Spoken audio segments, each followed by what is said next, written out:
We economic hitmen really have been the ones responsible for creating this first truly global empire.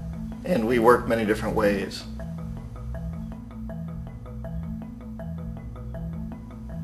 But perhaps the most common is that we will identify a country that has resources our corporations covet, like oil, and then arrange a huge loan to that country from the World Bank or one of its sister organizations.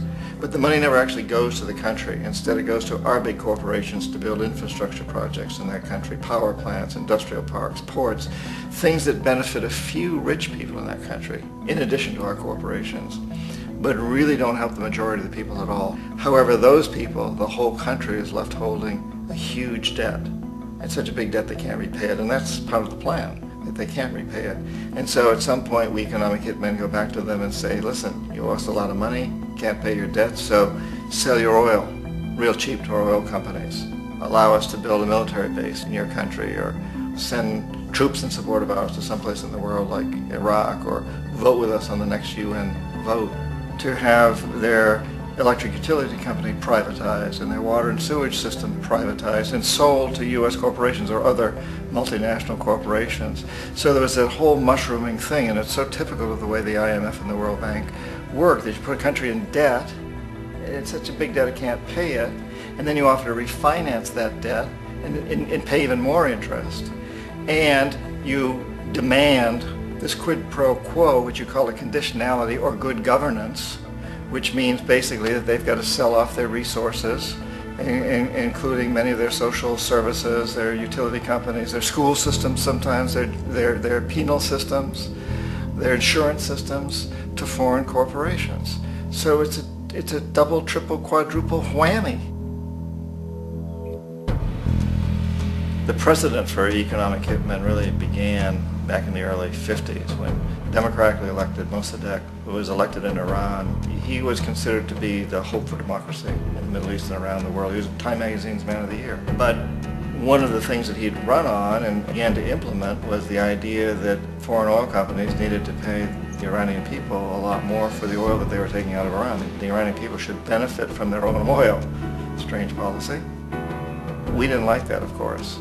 But we were afraid to do what we normally were doing, which was to send in the military. Instead, we sent in one CIA agent, Kermit Roosevelt, Teddy Roosevelt's relative. And Kermit went in with a few $1 million and was very, very effective and efficient. And in a short amount of time, he managed to get Mossadegh overthrown and brought in the Shah of Iran to replace him, who always was favorable to oil. And it was extremely effective. Mobs overflow Tehran. Army officers shout that Mossadegh has surrendered and his regime as virtual dictator of Iran is ended. Pictures of the Shah are paraded through the streets as sentiment reverses. The Shah is welcomed home. So back here in the United States, in Washington, people looked around and said, wow, that was easy and cheap. So this established a whole new way of manipulating countries, of creating empire. The only problem with Roosevelt was that he was a card-carrying CIA agent, and had he been caught, the ramifications could have been pretty serious. So very quickly at that point, the decision was made to use private consultants to channel the money through the World Bank or the IMF or one of the other such agencies, to bring in people like me who worked for private companies, so that if we got caught, there would be no governmental ramifications.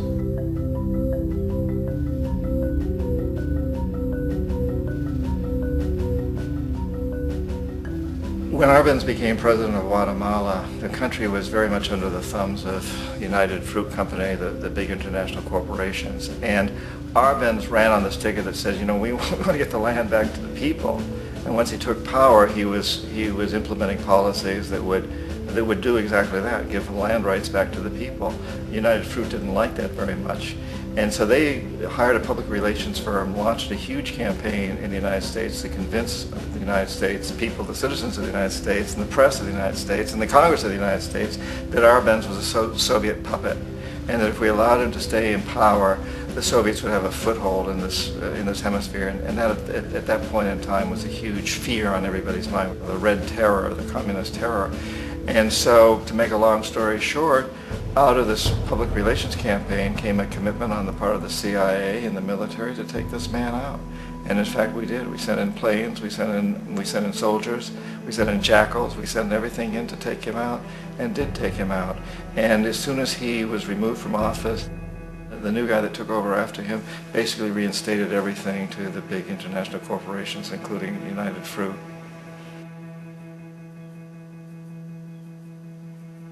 Ecuador for many, many years had been ruled by pro-U.S. dictators, often relatively brutal. Then it was decided that they were going to have a truly democratic election. Jaime Roldos ran for office, and his main goal, he said, as president would be to make sure that Ecuador's resources were used to help the people.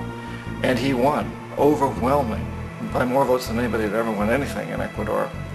And he began to implement these policies to make sure that the profits from oil went to help the people. Well, we didn't like that in the United States. I was sent down as one of several economic hitmen to change Roldos, to corrupt him, to bring him around, to let him know, okay, you can get very rich, you and your family, if you play our game, but if you continue to try to keep these policies you've promised, you're going to go. He wouldn't listen.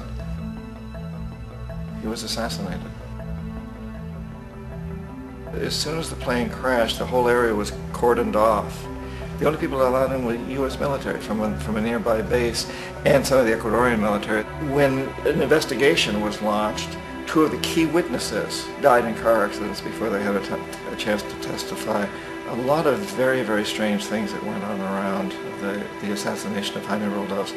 I, like most people who've really looked at this case, had absolutely no doubt that it was an assassination. And of course, in my position as an economic hitman, I was always expecting something to happen to Jaime, whether it be a coup or assassination, I wasn't sure, but that he would be taken down because he was not being corrupted. He would not allow himself to be corrupted the way we wanted to corrupt him. Omar Torrijos, president of Panama, was, one of my favorite people. I really, really liked him. He was very charismatic. He was a guy who really wanted to help his country. And when I tried to bribe him or corrupt him, he said, look, John, he called me Juanito. He said, look, Juanito, I don't need the money. What I really need is for my country to be treated fairly. I need for the United States to repay the debts that you owe my people for all the destruction you've done here. I need to be in a position where I can help other Latin American countries win their independence and be free of this terrible presence from the north that you people are exploiting us so badly. I need to have the Panama Canal back in the hands of the Panamanian people. That's what I want. And so leave me alone. Don't try to bribe me. It was 1981, and in May, Jaime Roldos was assassinated. And Omar was very aware of this.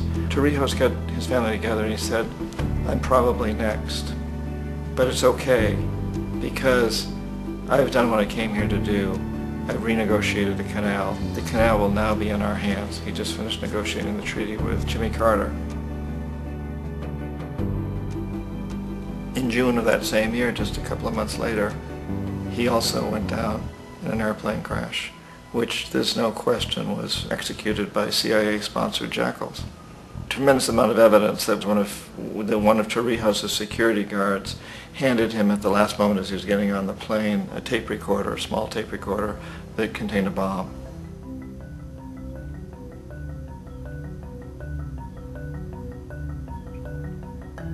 It is interesting to me how this system has continued pretty much the same way for years and years and years, except the economic hitmen have got better and better and better. Then we come up with, very recently, what happened in Venezuela. In 1998, Hugo Chavez gets elected president, following a long line of presidents who had been very corrupt and basically destroyed the economy of the country. And Chavez was elected amidst all that. Chavez stood up to the United States, and he's done it primarily demanding that Venezuelan oil be used to help the Venezuelan people. Well, we didn't like that in the United States. So in 2002, a coup was staged, which there's no question in my mind, and most other people's minds, that the CIA was behind that coup.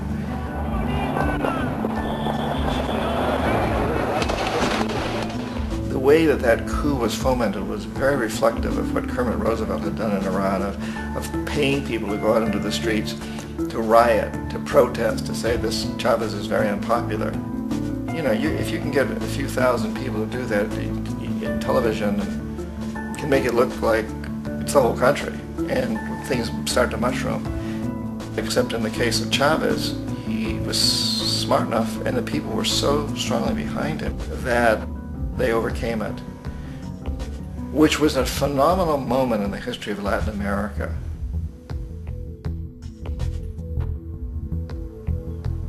Iraq actually is a perfect example of the way the whole system works. So we economic hitmen are the first line of defense. We go in and we try to corrupt governments and get them to accept these huge loans, which we then use as leverage to basically own them. If we fail, as I failed in Panama with Omar Torrijos and in Ecuador with Jaime Roldos, men who refused to be corrupted, then the second line of defense is we send in the jackals. And the jackals either overthrow governments or they assassinate. And once that happens and a new government comes in, and boy, it's going to toe the line because the new president knows what will happen if he doesn't. In the case of Iraq, both of those things failed. Economic hitmen were not able to get through to Saddam Hussein. We tried very hard. We tried to get him to accept a deal very similar to what the House of Saud had accepted in Saudi Arabia, but he wouldn't accept it. And so the jackals went in to take him out. They couldn't do it. His security was very good. After all, he had one time worked for the CIA. He'd been hired to assassinate a former president of Iraq and failed, but he knew the system. So in '91 we send in the troops and we take out the Iraqi military. So we assume at that point that Saddam Hussein is going to come around. We could have taken him out, of course, at that time, but we didn't want to. He's the kind of strong man we like. He controls his people. We thought he could control the Kurds and keep the Iranians in their border and keep pumping oil for us. And then once we took out his military, now he's going to come around. So the economic hitmen go back in the 90s without success. If they'd had success, he'd still be running the country. We'd be selling him all the fighter jets he wants and everything else he wants. But they couldn't. They didn't have success. The jackals couldn't take him out again. So we sent the military in once again, and this time we did the complete job and took him out, and in the process created for ourselves some very, very lucrative construction deals. We had to reconstruct a country that we'd essentially destroyed, which is a pretty good deal if you own construction companies, big ones. So, you know, Iraq shows the three stages. The economic hitmen failed there, the jackals failed there, and as a final measure, the military goes in. And in that way, we've really created an empire, but we've done it very, very subtly. It's clandestine. All the empires of the past were built on the military, and everybody knew they were building them. So the British knew they were building them, the French, the Germans, the Romans, the Greeks, and they were proud of it. And they always had some excuse, like spreading civilization, spreading some religion, something like that. But they knew they were doing it. We don't. The majority of the people in the United States have no idea that we're living off the benefits of a clandestine empire, that today there's more slavery in the world than ever before. And then you have to ask yourself, well, if it's an empire, then who's the emperor? Obviously, our presidents of the United States are not emperors. An emperor is someone who's not elected, doesn't serve a limited term, and doesn't report to anyone, essentially. So you can't classify our presidents that way. But we do have what I consider to be the equivalent of the emperor, and it's what I call the corporatocracy. The corporatocracy is this group of individuals who run our biggest corporations, and they really act as the emperor of this empire. They control our media, either through direct ownership or advertising. They control most of our politicians because they finance their campaigns, either through their corporations or through personal contributions that come out of the corporations. They're not elected, they don't serve a limited term, they don't report to anybody. And at the very top of the corporatocracy, you really can't tell whether a person's working for a private corporation or the government because they're always moving back and forth.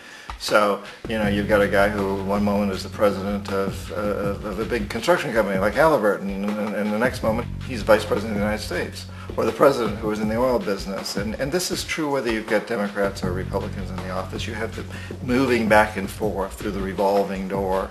And in a way, Our government is invisible a lot of the time, and its policies are carried out by our corporations on one level or another. And then again, the policies of the government are basically forged by the corporatocracy and then presented to the government. They become government policy. So it's an incredibly cozy relationship.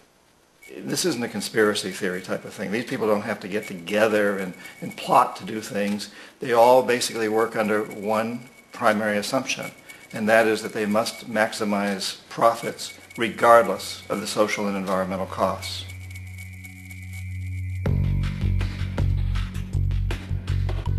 This